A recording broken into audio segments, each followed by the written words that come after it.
Hey, good evening. It's Wednesday, April 26th, and welcome to Everyday Talk 24/7. Really good to have you along today.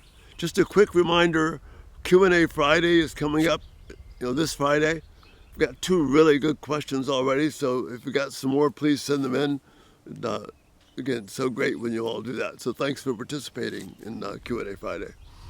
Tonight we're going to end, this is going to be the last video on self-talk. I've really enjoyed going through this with you.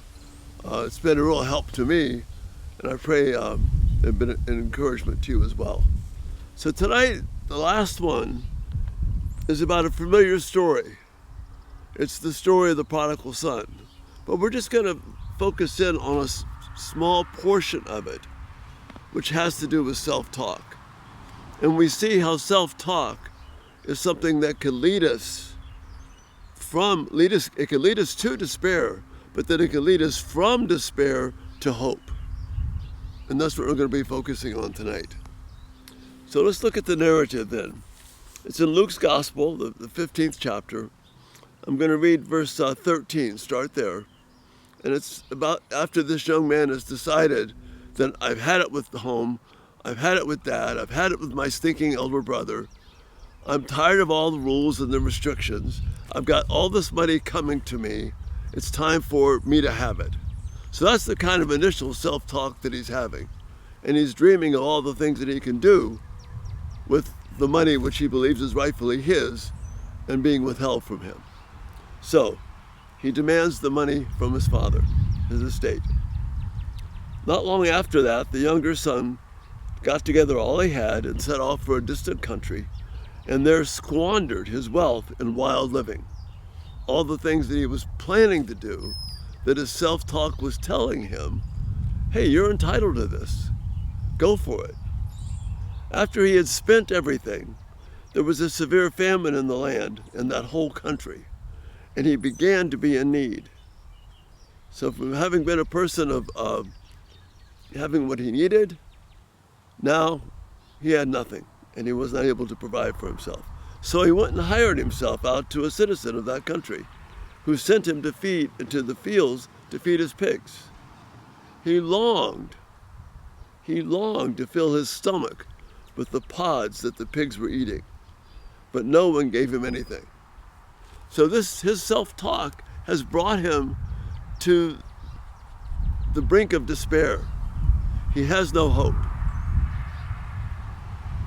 But then, while he's in this state, craving even the food that the pigs are eating, his self-talk brings him to hope. Notice here, reading in verse 17. When he came to his senses, he said, how many of my father's hired men have food to spare? And here I am starving to death. I will set out and go back to my father and say to him, Father, I have sinned against heaven and against you. I am no longer worthy to be called your son. Make me like one of your hired hands, one of your hired men. So he went up and went to his father. What's the condition now that he has? You see, he's not in any way, shape, or form thinking about what he was entitled to anymore. He's not in any way thinking, I'm going to get what I deserve. Now his self-talk is saying to him, look at what you've done. Look at how this has worked out for you. I'm here, I'm starving. I'm literally living with pigs, and the pigs are doing better than I am. Where did all my grand plans and lusts and desires, where did it get me? But then he remembered the faithful grace and commitment and integrity of his father. And even the men who worked for his dad were well off. They had food to eat. You see, now, food to eat means, I'm great. Earlier, he had all the food he wanted, and he said, nah, I'm getting out of here. His self-talk was hurting him. But now, His self-talk is bringing him back to reality. His self-talk is leading him to hope. See, the reason I want to stop the narrative right here is that he doesn't know what the response of his father is going to be. He's hoping, pleading that his dad will at least allow him to work as a hired hand. But at least he won't be caught up in this junk and all the garbage. He'll have food to eat. He'll have integrity, and his life will be whole again. He doesn't know that when he goes back, his father is going to treat him like the long-lost prince returning and lavish all these good things upon him and restore him. His self-talk here is just giving him a clear vision. If I can at least get back and be treated like one of my dad's hired hands, I'm going to be okay. And on that hope alone, his self-talk, he set out. And he went back home. And we know how the story ends. The father lavishes untold grace upon him.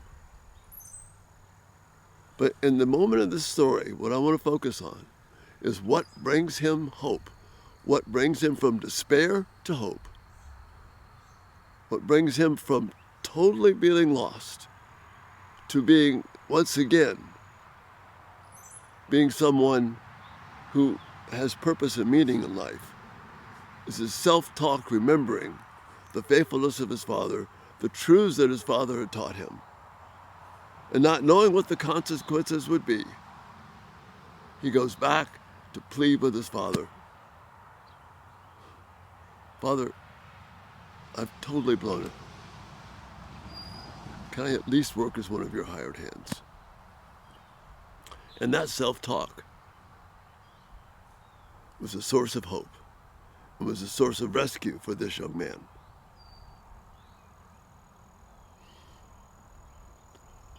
That's how crucial our self-talk is. His self-talk got him into that mess.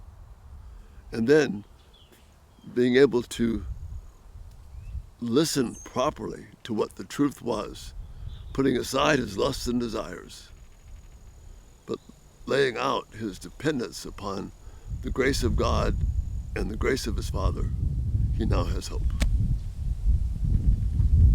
That's the beauty and power of self-talk. It's how it can keep us from being overwhelmed by the circumstances of life, by keeping us focused on truth. And I think that's just a great way to end this series on self-talk. So we'll start something new tomorrow. Q&A Friday coming up. And again, thank you for the privilege and the honor of being able to talk with you each day. It's such a huge blessing to me. And Lord willing, we'll see you tomorrow. Good night.